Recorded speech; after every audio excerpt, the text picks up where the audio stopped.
మంచిది. మరొకసారి మీ ఎదుట ఇటు విధమైన సమయాన్ని గడుపుటకు దేవుడు చూపిన గొప్ప ఈ అవకాశాన్ని బట్టి, అనుమతిని బట్టి కన్న తండ్రిని దేవాతి దేవునికి ప్రభువైన యేసుక్రీస్తు ప్రభు వారి యొక్క శ్రేష్టమైన నామములో నా హృదయపూర్వకమైన కృతజ్ఞతాస్తులు చెల్లిస్తూ దేవుని వాక్యాన్ని వినటానికి వచ్చిన మీ అందరికీ నా ప్రత్యేకమైన శుభములు, వందనాలు తెలియజేస్తున్నాను. ప్రియులారా, చక్కగా దేవుని వాక్యమును ఆలోచన చేయటానికి మనం లేఖనాలకు వెళదాం. గడిచిన వారం మనం ఆరాధన గురించి పరిచయాన్ని విన్న మొదటి భాగం, పరిచయము. ఇప్పుడు ఆరాధన అంటే ఏమిటో, ఈ ఆరాధన అన్నది ఎవరి మధ్య జరిగిన సంభాషణ అని ఈరోజు విందాం. ఆరాధన గూర్చిన సంభాషణ ఎవరి మధ్య జరిగింది అన్నది ఈరోజు ఆలోచన చేద్దాం. ప్రియులారా, చిన్న ప్రార్థన చేసుకుని మనం ఈ పాఠంలోనికి మనం ప్రవేశించుదాం. తలల వంచండి, కళ్ళమయండి. సర్వాధికారి అయిన ప్రభువా స్తోత్రాలు. నీ ప్రియ కుమారుడు యేసుక్రీస్తు ప్రభు వారి ద్వారా ఎన్నో స్తోత్రాలు చెల్లిస్తూ ఆత్మ నడిపింపు చేత మీ ఎదుట కూర్చుని ఉన్నాం.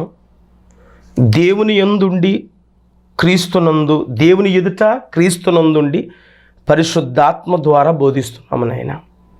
నీ పిల్లలు ఈ మాటలందరూ విని మేలు పొందుకొని సరిచేయబడి ఏది సత్యమో ఎరిగి నడుచుటకు కృపనిమ్మని క్రీస్తునామమున అడుగుచున్నాను తండ్రి, ఆమేన్. మంచిది, జాగ్రత్తగా ఆలోచన చేద్దాం. ఆరాధన యావత్తు ప్రపంచమంతా కూడా ఆరాధన అంటే మక్కువ ఎక్కువగా కనిపిస్తుంది సంఘాల్లో. ప్రతి ఒక్క సంఘాల్లో మ్యాక్సిమం మనకి కనపడుతూనే ఉంటుంది. అయితే చాలా త్వరగా మనం పాఠంలోకి వెళదాం. అసలు ఆరాధన అన్నది బైబిల్లో మనకి ఎక్కడ కనబడుతుంది, ఎవరి మధ్యన ఈ కాన్వర్జేషన్, ఈ సంభాషణ జరిగింది అన్నది మనం ఒక్కసారి లేఖనాలలోకి మనం వెళ్ళి ఆలోచన చేస్తే ప్రియులారా, ఎవరెవరి మధ్య ఆరాధన గురించి జరిగింది అని ఒక్కసారి చూడగలిగితే, యోహాను సువార్త 4వ అధ్యాయము మనకి 19వ వచనం నుంచి 26వ వచనం వరకు మనం రాసుకోండి. ఇదే మన యొక్క మూలపాఠం. దీన్ని మనం ఆలోచిస్తున్నాం. 19 నుంచి చూద్దాం ఒకసారి. ఈ మాట మనం చదువుదాం. ఇక్కడ, అప్పుడు ఆ స్త్రీ, అయ్యా, నీవు ప్రవక్తవని గ్రహించుచున్నాను. మా పితరులు ఈ పర్వతమందు ఆరాధించిరి గాని ఆరాధింపవలసిన స్థలము యెరూషలేములో ఉన్నదని మీరు చెప్పుదురని ఆయనతో అనగా, యేసు ఆమెతో ఇట్లనెను, అమ్మ, ఒక కాలము వచ్చుచున్నది, ఆ కాలమందు ఈ పర్వతం మీదనైనను యెరూషలేములోనైనను మీరు తండ్రిని ఆరాధింపరు. నా మాట నమ్ముము. మీరు మీకు తెలియని దాన్ని ఆరాధించువారు, మేము మాకు తెలిసిన దాన్ని ఆరాధించువారము. రక్షణ యూదుల నుండియే కలుగుచున్నది. అయితే యథార్థంగా ఆరాధించువారు ఆత్మతోనూ సత్యముతోనూ తండ్రిని ఆరాధించు కాలము వచ్చుచున్నది, అది ఇప్పుడును వచ్చే ఉన్నది. తన్ను ఆరాధించువారు అట్టివారే కావాలనని తండ్రి కోరుచున్నాడు. దేవుడు ఆత్మ గనుక ఆయనను ఆరాధించువారు ఆత్మతోనూ సత్యముతోనూ ఆరాధింపవలెను. ఆ స్త్రీ ఆయనతో క్రీస్తు అనబడిన మెస్సయ్య వచ్చునని నేను ఎరుగుదును, ఆయన వచ్చినప్పుడు మాకు సమస్తము తెలియజేయనని చెప్పగా, యేసు నీతో మాట్లాడుచున్న నేనే ఆయనని ఆమెతో చెప్పాను. ఇది సంభాషణ సందర్భం. ఎవరెవరు? యేసు క్రీస్తు ప్రభువారు, సమరయ స్త్రీ. సమరయ స్త్రీ. ప్రియులారా, మీరు ఒకసారి కూడా ఒక చిన్న మాట మీకు చెప్పాలని ఆశపడుతున్నాను. ఈ సమరయ స్త్రీ గురించి ఇప్పటికీ క్రైస్తవ లోకములో ఎవరికి తోచిన వ్యాఖ్యానం వారు చేశారు, ఎవరికి నచ్చినట్టు వారు మాట్లాడారు, ఎవరికి ఏమనిపించిందో వారు మాట్లాడారు, ఎవరికి నడిపిని బట్టి వారు మాట్లాడేశారు. నేను దేనికి కాదనడం లేదు, కానీ నేను బైబిల్లో ఏముందో అందులో ఏది కలపకుండా, ఏది చెరపకుండా, నా సొంత వ్యాఖ్యానం కాకుండా ఏముందో ఆ వాక్యాన్ని వినగొట్టే మాట్లాడతాను తప్ప దయచేసి వేరే భావాన్ని మాత్రం, వేరే లేని భావాలు మాత్రం ఇందులో చొప్పించడానికి అస్సలు ప్రయత్నం చేయను. మీరు కూడా అదే ప్రయత్నం చేయండి. నేర్చుకోవటం మంచిది. ఎందుకు తెలుసా? ఈ గ్రంథములో ఉన్న ప్రవచన వాక్యములకు ఒకటి కలిపినా ఒకటి తీసినా చాలా పెద్ద శిక్ష పడిపోతుంది. అది నాకు వద్దు, మీరు కూడా కోరుకోకండి. కాబట్టి ఏముందో, ఏమి రాయించారో దాన్ని మనం ఆలోచించుదాం. నీకు అర్థమైతే అర్థమైనట్టు చెప్పాలి, అర్థం కాకపోతే దాన్ని అర్థమయ్యే వరకు నువ్వు వెయిట్ చేయాలి. కానీ ఏది తోస్తే అది ఇప్పటికే సమాజంలోకి వెళ్ళిపోయింది. ప్రియులారా, ఒక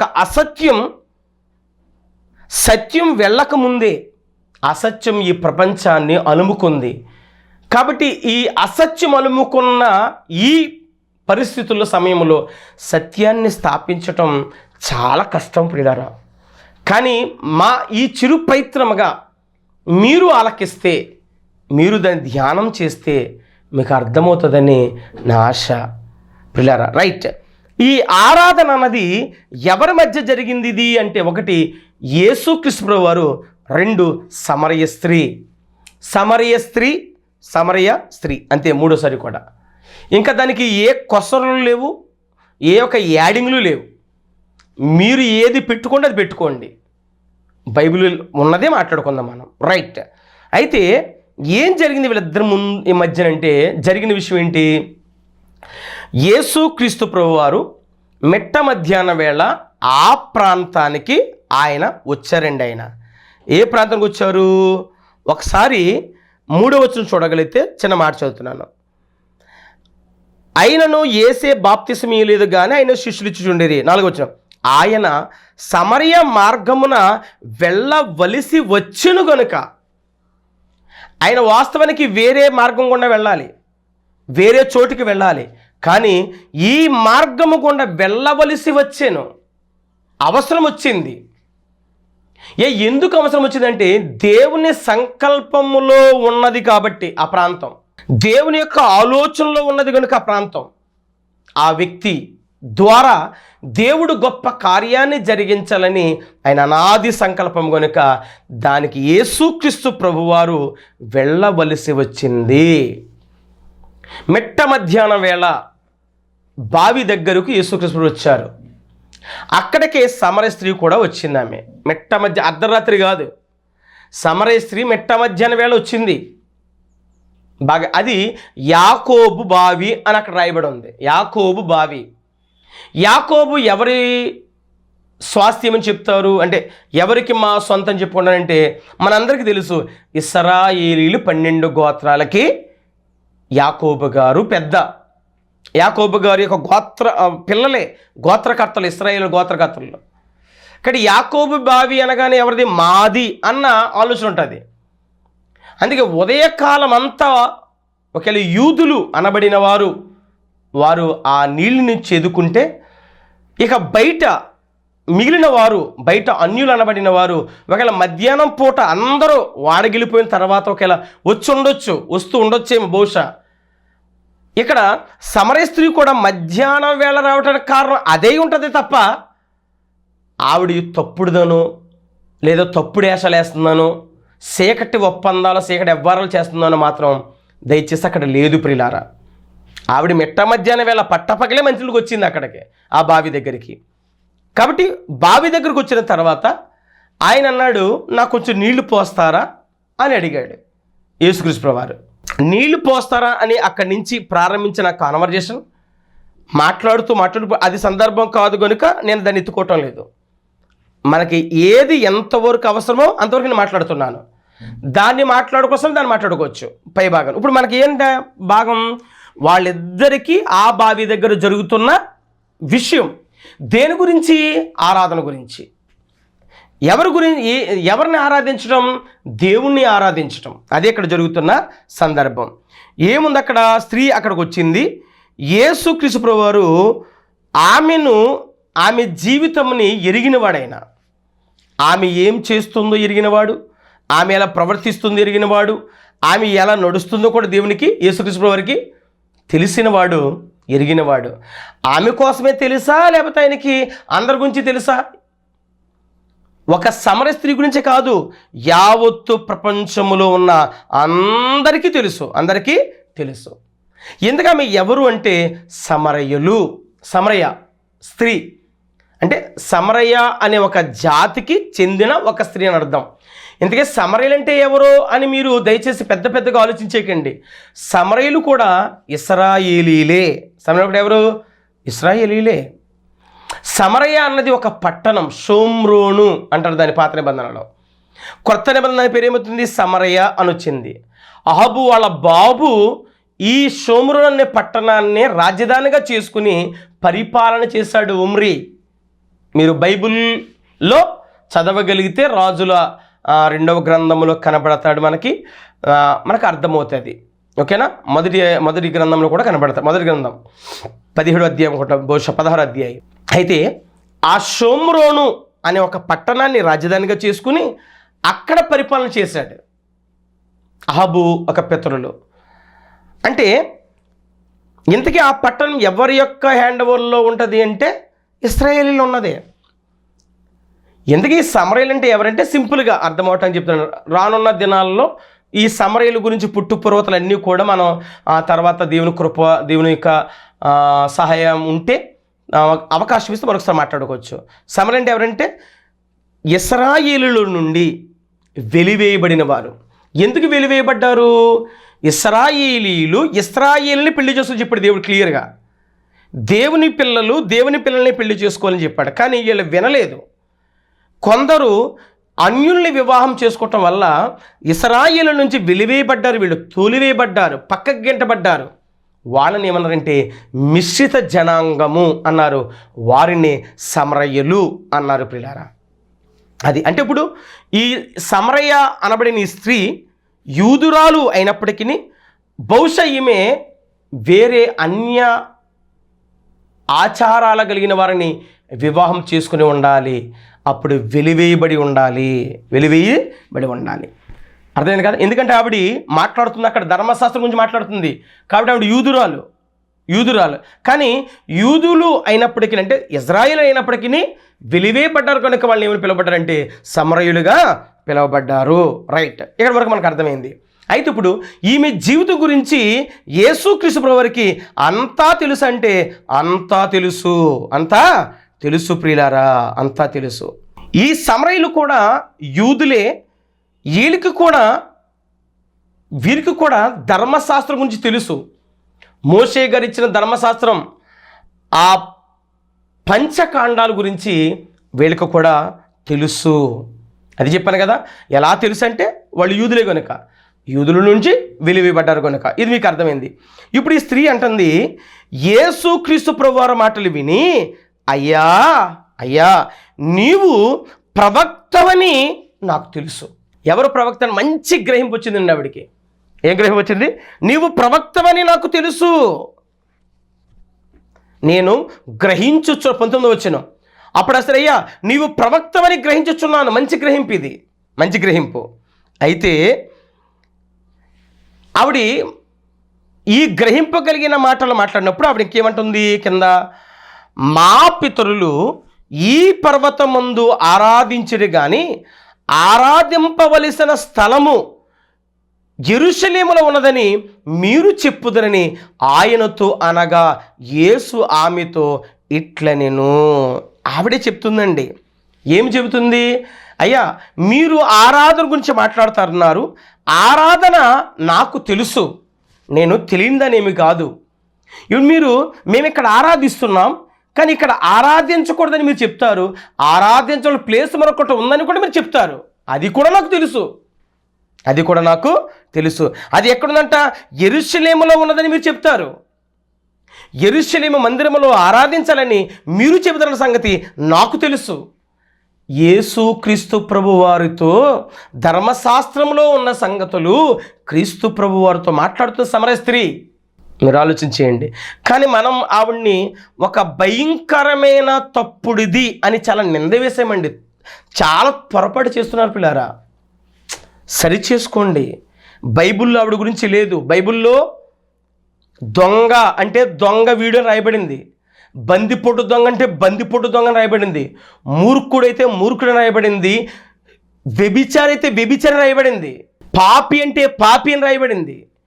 అంటే ఒక వ్యక్తి గురించి వారి యొక్క ట్యాగ్ ఏముందో దెయ్యం పట్టిన వాళ్ళని దెయ్యం పట్టిన రాయబడింది. కానీ సమరయ స్త్రీ గురించి వ్యభిచారం రాయలేదు, సమరయ స్త్రీ అని రాయబడింది.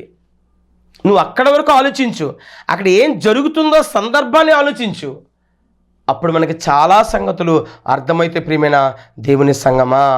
యేసుక్రీస్తు ప్రభువారితో సమరయ స్త్రీ ఒక భౌతికపరమైన మాటలు మాట్లాడుతుంది, భౌతికపరమైన సంగతులు మాట్లాడుతుంది.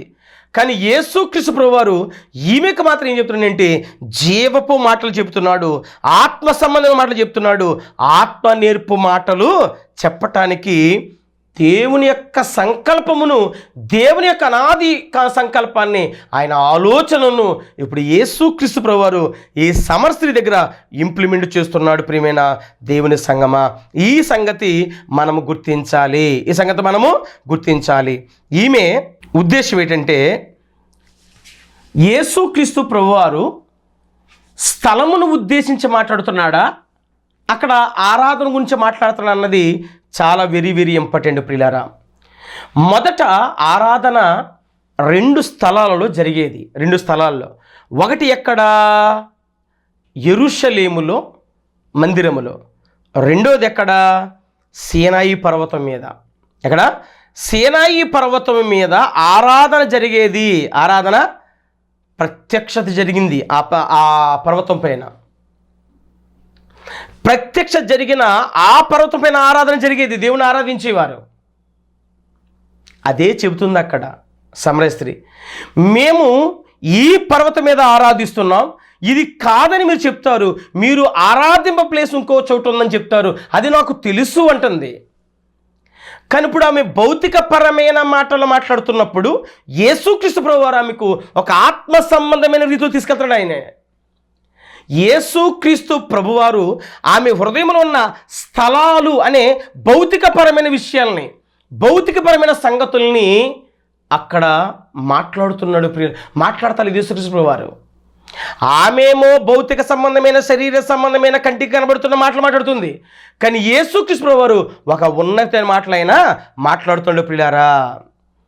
మోషే గారి కాలంలో సీనాయి పర్వతం మీద ఆరాధించారు. ఆ తర్వాత యెరూషలేములో ఉన్న మందిరంలోకి వచ్చి ఆరాధించే సమయం సొలొమోను గారు వచ్చిన దగ్గర నుంచి ఆరాధన ఎక్కడికి వచ్చిందంటే మందిరంలోనికి వచ్చింది. అయితే ఇప్పుడు యేసుక్రీస్తు ప్రభువారు అక్కడ స్థలాల గురించి మాట్లాడతలేదు. సమరయ స్త్రీ స్థలాల గురించి మాట్లాడుతుంది, ప్లేసుల కోసం మాట్లాడుతుంది. కానీ యేసు స్థలాల గురించి మాట్లాడతలేదు. ఆయన మాట్లాడింది ఆరాధన గురించి మాట్లాడుతున్నాడు. స్థలాలను కొట్టివేస్తున్నాడు యేసుక్రీస్తు ప్రభువారు. స్థలాలను కొట్టేస్తున్నాడు ఆయన, సమయాలను కొట్టేస్తున్నాడు ఆయన. ఆరాధించే సమయాలు మీరు బాగా ఆలోచన చేయాలి, మీకు కనెక్ట్ అవుతూ ఉంటుంది మాటలు. మరలా చెప్తున్నాను, యేసుక్రీస్తు ప్రభువారు ఆరాధనను కొట్టివేయటం లేదు, స్థలాలను కొట్టివేస్తున్నాడు, ఆరాధన సమయాలని కొట్టివేస్తున్నాడు. సో 4వ అధ్యాయం 21 వచనం చదువు ఒకసారి. 21 వచనం. అమ్మా, ఒక కాలము వచ్చుచున్నది, ఆ కాలమందు ఈ పర్వతం మీద అంటే సీనాయి పర్వతం మీదనైనను యెరూషలేములోనైనను మీరు తండ్రిని ఆరాధింపరు. స్థలాలు కాదు, మరి ఎక్కడ ఆరాధించాలి? ఎక్కడ? స్థలాల గురించి మాట్లాడతారు దేవుడు యేసుక్రీస్తు ప్రభువారు. మరి ఎక్కడ ఆరాధించాలి అని మాట్లాడుతున్నాడు. తండ్రిని ఆరాధింపరు, నా మాట నమ్ముము, నా మాట నమ్ముము, నా మాట నమ్ముమని బ్రతిమలాడుతున్నాడండి యేసుక్రీస్తు ప్రభువారు. నా మాట నమ్ముము. అమ్మా అన్నాడండి ఆమెను. వ్యభిచారం కూడా అమ్మే అన్నాడు 8వ అధ్యాయం యోహాను సువార్త. కానీ అక్కడ పలికిన ఇంటెన్షన్ వేరు, ఇక్కడ పలికిన ఇంటెన్షన్ వేరు. అక్కడ ఉన్న సందర్భం వేరు, ఇక్కడ ఉన్న సందర్భం వేరు. అయితే అక్కడ ఆత్మకార్యం జరిగింది, ఇక్కడ ఆత్మకార్యం జరిగింది. కానీ అక్కడ ఆమె చేస్తున్నది ఒకటి, ఇక్కడ ఈమె చేస్తున్నది మరొక్కటి అనేది నువ్వు గుర్తించాలి, నువ్వు నేను కూడా. సో ప్రియులారా, ఇక్కడ యేసుక్రీస్తు ప్రభువారు ద్వారా ఏం మాటలు మనకు వినబడుతున్నాయంటే, నా మాట నమ్ముము. ఎందుకంత ప్రాధేయపడుతున్నారు యేసుక్రీస్తు ప్రభువు వారు? ఏమిటి ఆయనకి అంత కర్మ? ఆయనంత బ్రతిమోస పని ఉంది ఆయనకి? పిల్లాడు ఏదో డబ్బులు వాడు ఇంట్లో తీయలేదు కానీ డబ్బులు ఒక చోటే ఉన్నాయి. అమ్మ ఒక చోట పెట్టబోయి ఇంకో చోట పెట్టింది, మర్చిపోయింది. కానీ ఎవరు తీశారంటే పిల్లోడు తీశాడు అనుకుని పిల్లోడు కొట్టేస్తుంది అమ్మ. పిల్లోని విపరీతం కొట్టుతుంది. ఆవిడ పిల్లోడు నన్ను, అమ్మ దయచేసి నా మాట నమ్మమ్మ, ప్లీజ్ అమ్మ, నేను తీయలేదమ్మా, నమ్మమ్మని బ్రతిమాలుతాడు. అయినా తల్లి వినదు.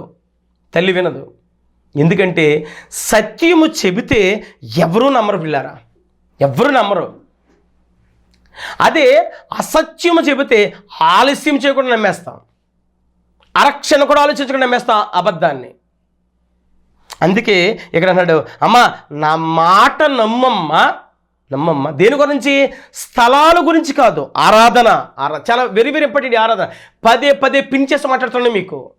మీ హృదయాల్లో గూడు కట్టుకుపోవాలి, ఈ మాటలు సరిచేయబడాలి. సో సత్యం అన్నది చాలా వెరీ వెరీ ఇంపార్టెంట్ అని, కానీ ఎవ్వరూ నమ్మరండి సత్యం చెబితే. నేను చెప్పిన మాట చూద్దాం ఒకసారి. 8వ అధ్యాయము యోహాను సువార్త, యేసుక్రీస్తు మాట్లాడుతున్న ఆ మాట కూడా. 8వ అధ్యాయము 45 వచ్చి చూద్దాం. 45 వచ్చును. నేను సత్యమని చెప్పుచున్నాను గనుక మీరు నన్ను నమ్మరు. 40 వచ్చును. నా యందు పాపం ఉన్నదని మీలో ఎవడు స్థాపించని చెప్పి కింద, నేను సత్యము చెప్పుచున్నలా మీరెందుకు నన్ను నమ్మరు? దేవుని సంబంధించిన దేవుని మాటలు విన్ను, మీరు దేవుని సంబంధులు కారు కనుకనే మీరు వినరని చెప్పాను. అంటే సత్యం ఎవరు వింటారు? సత్య సంబంధులు వింటారు. సత్య సంబంధుని మాటలు సత్య సంబంధులు వింటారు. అసత్యవాదులు అసత్యమైన మాటలు వింటారు. ఈరోజు ఇప్పుడు దేవుని వాక్యం వింటున్న నీవు నేను కూడా ఏమని ప్రశ్న వేసుకోవాలి తెలుసా? నేను సత్య సంబంధినా లేదా అసత్య సంబంధినా? సాతాను సంబంధనా దేవుని సంబంధనా? నేను సాతాను పుత్రున్నా దేవుని పుత్రున్నా అని మనము ఆలోచన చేయాలి. సత్యము చెబుతున్న నమ్మరంట, కానీ అసత్యము చెబితే అందరూ నమ్ముతారంట. ప్రియమైన దేవుని సంగమా, ఈ ప్రపంచం సత్యం నమ్మదు. సత్యం నమ్మదని ఎరిగిన యేసుక్రీస్తు ప్రభువారు, మనిషి హృదయాన్ని ఎరిగిన యేసుక్రీస్తు ప్రభువారు, ఆయన అంటున్నాడు, మనసు ఎరిగిన ఆయన సత్యమును ఎవరు కూడా నమ్మరు. నేను ఏపాటి వాడినండి. మహాభక్తుడు గొప్ప ప్రవక్త ఇర్మియా గారు చెబితేనంట, చూద్దాం ఒక మాట. ఇర్మియా గ్రంథం 32వ అధ్యాయం 33వ వచనం. ఇర్మియా గ్రంథము 32వ అధ్యాయము 33వ వచనం. నేను పెందలకడే లేచి వారికి బోధించినను వారు నా మాట నా బోధ అంగీకరింపకపోయిరి. వారు నా తట్టు ముఖము త్రిప్పుకొనక వీపునే త్రిప్పుకొనిరి. ఎప్పుడంట ఇర్మియా గారు? పొద్దున్నే లేచి, ఆయన పెందలకడి లేచి, ఆయన ఎంత చెబుతున్నా, ఎంత గొగ్గోలు పెడుతున్నా ఆయన మాట ఎవ్వరూ నమ్మేవారు కాదంటండి. ఎవరు? అందుకే మనిషి హృదయాలు ఎరిగిన యేసుక్రీస్తు అన్నారు, మీరు సత్యాన్ని నమ్మర్రా. అందుకే యోహాను సువార్తలో అందరి హృదయాలు ఎరిగి ఉన్న ప్రభువా, అందరి హృదయాలు తెలుసండి యేసుక్రీస్తు వారికి, అందరి దేవుడు కూడా. ఆ మాట వచ్చి చూద్దామా? యోహాను సువార్త 2వ అధ్యాయము 24-25 వచనాలు. అయితే యేసు అందరినీ ఎరిగినవాడు గనుక ఆయన తన్ను వారి వశపరుచుకొనలేదు. ఆయన మనుషుని ఆంతర్యం ఎరిగినవాడు గనుక ఎవడును మనుషుని గురించి ఆయనకు సాక్ష్యం ఇయ్యక్కర్లేదు. యేసుక్రీస్తు అందరి గురించి తెలుసంట, అందరి హృదయాలు తెలుసంట.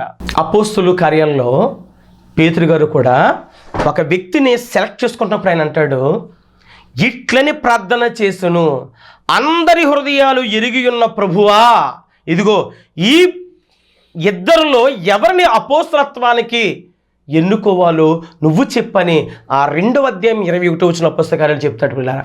అంటే అందరి హృదయాలు యేసుక్రీస్తు ప్రభు తెలుసు అంటే తెలుసు, అందరి హృదయాలు యేసుక్రీస్తు ప్రభు వారికి తెలుసు. కాబట్టి ఆయనకి ఎవరి గురించి కూడా చెప్పవలసిన అవసరత లేదు ప్రియమైన దేవుని సంగమా. కాబట్టి ఇక్కడ అన్నాడు, నా మాట నీవు నమ్ము. ఒక్క విషయం ప్రియులారా, యేసుక్రీస్తు ప్రభువారు సత్యము చెబుతున్నాడు గనుక ఆమెను మాట నమ్మమంటున్నాడు. ఇప్పుడు నేను కూడా చెబుతున్న మాట సత్యము అని మీరు ఎరిగితే నా మాట కూడా మీరు నమ్మాలి. నా మాట కూడా మీరు నమ్మాలి ప్రియులారా. నమ్ముతారా? నా మాట కూడా నమ్మాలని మీకు నా మనవి చేస్తున్నాను ప్రియులారా. ఏంటి నా మాట నమ్మేది? ప్రపంచ క్రైస్తవ్యములో ఉన్న మనం 4 గోడల మధ్యన ఒక భక్తి గీతము పాడి ఇదే దేవుణ్ణి ఆరాధిస్తున్నామని చేస్తున్న ఆరాధన, అది ఆరాధన కానే కాదు. అది దేవుడికి ఇష్టమైన ఆరాధన కాదు, దేవుడు కోరుకున్న ఆరాధన కాదు, దేవుడు చెప్పిన ఆరాధన కాదు అని ఇప్పుడు నేను చెప్పిన మాట కూడా మీరు నమ్మాలి అని మిమ్మల్ని బ్రతిమలాడుతున్నాను. నమ్మిన వారు రక్షింపబడును ప్రియులారా, నమ్మని వారికి శిక్ష విధింపబడును. 4 గోడల మధ్యకి ఒక భక్తి పాట పాడి నేను దేవుని ఆరాధించాను అనుకున్న ఆరాధన అది దేవునికి ఇష్టమైన ఆరాధన కాదు, అది నిజమైన ఆరాధన కానే కాదు. అందుకే అక్కడ అన్నాడు 22 చదువుకు ముగించుకుందాం. ఇదిగో మీరు మీకు తెలియని దానిని ఆరాధిస్తున్నారు, మీరు తెలియని ఆరాధిస్తున్నారు, మేము తెలిసిన దానిని ఆరాధిస్తున్నాం అని యేసుక్రీస్తు ప్రభువు వారు ఆమెను ఒక కంక్లూజన్ ఇస్తున్నాడు అక్కడ ఈ అధ్యాయం ఎన్నికి వస్తున్నప్పుడు. అంటే తెలిసిన ఆరాధన, తెలియని ఆరాధన, మీరు తెలియని ఆరాధన, మేము తెలిసిన ఆరాధన. ఎందుకు తెలిసిన ఆరాధన ఏంటి, తెలియని ఆరాధన ఏంటి? ఓహో, ఆరాధన 2 రకాలా? తెలిసిన ఆరాధన, తెలియని ఆరాధన. అదేంటో వచ్చే వారం ధ్యానం చేద్దాం. దయచేసి తలలో ఉంచి కొనడమండి ప్రియులారా. ప్రార్థన చేసుకుందాం. పరిశుద్ధుడైన మా తండ్రి, సర్వోన్నతుడా, కృపాభాగ్యం మాకు అనుగ్రహించి నీ ప్రేమను పంచి దయను పంచి మా జీవితాలు వెలిగించి ప్రయోజనకరంగా మార్చి శాశ్వతమైన సంపూర్ణమైన దీవెనగా మా జీవితాలు వెలిగించమని ప్రార్థిస్తున్నాను.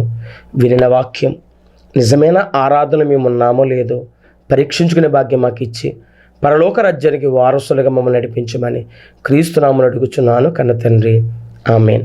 మన తండ్రి అయిన దేవుని ప్రేమ, కుమారుడైన యేసుక్రీస్తు కృప, పరిశుద్ధాత్మిక సహవాస సమాధానం ఇప్పుడు ఇల్లప్పుడు సదాకాలం సకల పరిశుద్ధులకు మనకును సదా తోడుగుండును గాక. ఆమేన్. వందనాలు ప్రియులారా. Thank you.